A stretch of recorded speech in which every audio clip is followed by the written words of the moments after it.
अस्सलाम वालेकुम जी, आपका होस्ट सईद अहमद ज़ियाद आपके खिदमत द्वारा यूट्यूब और फेसबुक चैनल यह है पाकिस्तान देख रहे हैं। लाखों करोड़ों दुरूद हज़रत मोहम्मद मुस्तफ़ा सल्लल्लाहु अलैहि वसल्लम और आले मोहम्मद पर चीफ जस्टिस आमर फ़रूक साहब ने आज फिर वही जो एक अमल था और जो 9 मई वाला एक वाक़या था, अगर उसको मैं कहूँ तो बिल्कुल ऐसे ही दोहराया गया कि जब पाकिस्तान तहरीक इंसाफ की पूरी वकला टीम पूरा से एक रोस्टम जारी हो गया, जिसमें बिशर अली गौहर साहब, ख्वाजा आर साहब का नाम था, उसके अलावा लतीफ़ खुसदा का नाम था, उमैर नदी का नाम था, उसके अलावा इजाज़ का नाम था, मोहम्मद अली जो है बुखारी का नाम था, तमाम जो नाम उसमें शामिल थे। मगर जो है वो आज अमजद परवेज़ साहब जो कि इलेक्शन कमीशन के वकील हैं, आज उन्होंने भी पेश होना था। 11:30 बजे समात का टाइम था। 11:15 जब समात शुरू होती है तो वहाँ पे जो मावन वकील है अमजद परवेज़ साहब जो इलेक्शन कमीशन के वकील हैं, उन्होंने कहा जी कि मैं जो मेरा एक जो है ना जी सीनियर अमजद परवेज़ साहब वो नहीं आ सकते। क्यों नहीं आ सकते जी? उनकी तबीयत ख़राब है। कल दलाइल के दौरान भी उन्हें दवाई हमें देनी पड़ी, जिसके बाद अदालत के अंदर एक शोर हुआ और लतीफ़ खुसदा साहब ने उस वक्त इंटरप्ट किया। उन्होंने कहा जी कल तो मेरी तबीयत भी ख़राब थी, मगर मैं तबीयत ख़राब होने की वजह से वहाँ पे पहुँचा और मैंने आके दलाइल दिए, जिसके ऊपर जो चीफ जस्टिस हैं आमर फ़रूक साहब, उन्होंने जो है वो इस चीज़ पर एतराज़ किया। उन्होंने कहा जी ये ज़मानत का मामला था, कौन सा दलाइल का मामला था, 10 या 20 मिनट के अंदर समात मुकम्मल हो जाती थी, आज हम फैसला दे देते। मगर जो है इस पर लतीफ़ खुसदा साहब ने कहा अगर मैं पेश ना होता, यहाँ हम में से कोई पेश ना था, तो आप सज़ा दे देते। उसके अलावा उन्होंने कहा जी हुमायूं दिलावर साहब ने हमारी गैर मौजूदगी में हमारा जो क्लाइंट इमरान अहमद खान है सब वो 20 दिनों से जो है वो इस कोठरी के अंदर मौजूद है और जिसको एम ही आपने बेजान रखा हुआ है और इसको फौरी तौर पे रिहा किया जाए। जिसके ऊपर चीफ जस्टिस आमर फ़रूक साहब ने कहा कि अमजद परवेज़ साहब आ गए तो मामला अगर कोई डिस्कशन शुरू होगी तो फिर मैं किस तरह जो है दोबारा उनको गिरफ्तारी डाल सकता हूँ। जिसके ऊपर लतीफ़ खुसदा साहब ने कहा कि अगर सोमवार को अमजद परवेज़ साहब के दलाइल हैवी हो जाते हैं,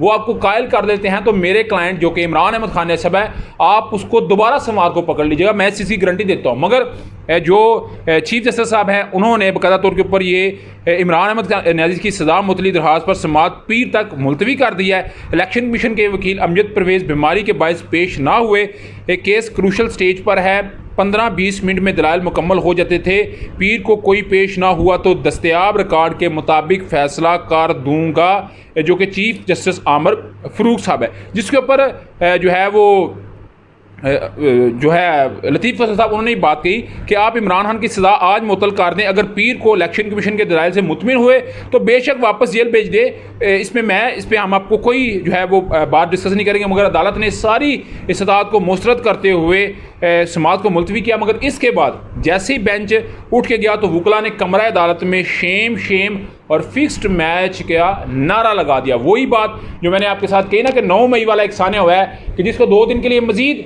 बढ़ाया गया है कि 2 दिन के अंदर इमरान अहमद खान से, क्योंकि वो इनके काबू नहीं आ रहा, काबू में लाने के लिए आज 5 रुकनी GIT पे मुश्तमिल टीम जो है वो 9 मई के वाक़यात में इमरान अहमद खान सब से उन्होंने तफ्तीश की है और तफ्तीश इस वक्त तकरीबन जैसे मेरा विलाग सुन रहा है जारी भी होगी और बकायदा तौर के ऊपर अदालत ने अलो किया है। मगर एक और मुकदमे के अंदर तहरीक इंसाफ के चेयरमैन को मज़ीद शामिल तफ्तीश करना है ताकि ये बंदा निकल ना सके। अगर तोशाखाना केस में वो रिहाई हो जाती है तो 2 जो GIT के अभी मुकदमात चल रहे हैं उनमें उनकी गिरफ्तारी हो सकती है।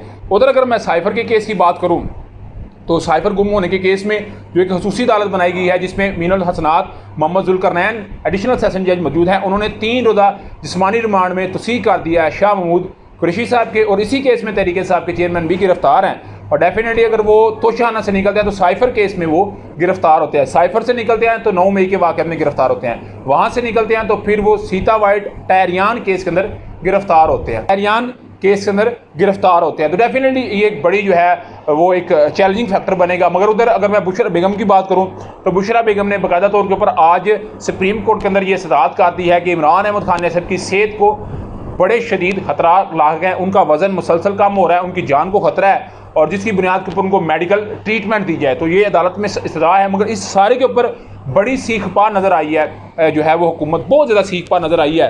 PDM जो साहब का है उन्होंने कहा जी ये कैसे हो गया कि जो है वो इमरान अहमद खान साहब के लिए तमाम तर सहूलतें हैं। और रात को मैंने मरीम नवाज साहबा का भी आपके साथ ट्वीट शेयर किया था कि जी ये उस वक्त आपकी हमदर्दियाँ नवाज शरीफ साहब के लिए क्यों नहीं थी, ये हमदर्दियाँ इमरान खान के लिए क्यों हैं। और अगर इस वक्त सास का और वो कहते हैं ना जी कि सास की दोस्त का केस या बेटे की ख्वाहिश या बेटी की ख्वाहिश या बेगम की ख्वाहिश, इसके ऊपर इमरान खान को रिलीफ मिल रहा है। तो इस वक्त इनकी जो चीखें हैं वो आसमान को छूती नज़र आ रही हैं। मगर इस सारे मामले के अंदर वकला बड़े एक्टिव नज़र आ रहे हैं। मगर सोमवार वाले दिन देखिए इस पर क्या होता है। मगर सुप्रीम कोर्ट की समाअत, इस्लामाबाद हाई कोर्ट की समाअत के बाद जो है वो देखी जाएगी। उधर अगर हसन न्याजी की बात करूं तो हसन न्याजी साहब की लाहौर हाई कोर्ट ने गैर मुअय्यना मुद्दत तक के लिए जो है समाअत को मुलतवी कर दिया है। और ये पूछा गया कि उनकी क्या उनके वाला साहब के साथ मुलाकात हुई है, तो उन्होंने कहा जी 80 या 85 केस इस तरह के मजीद है तो ये मामला हम हल नहीं कर सकते।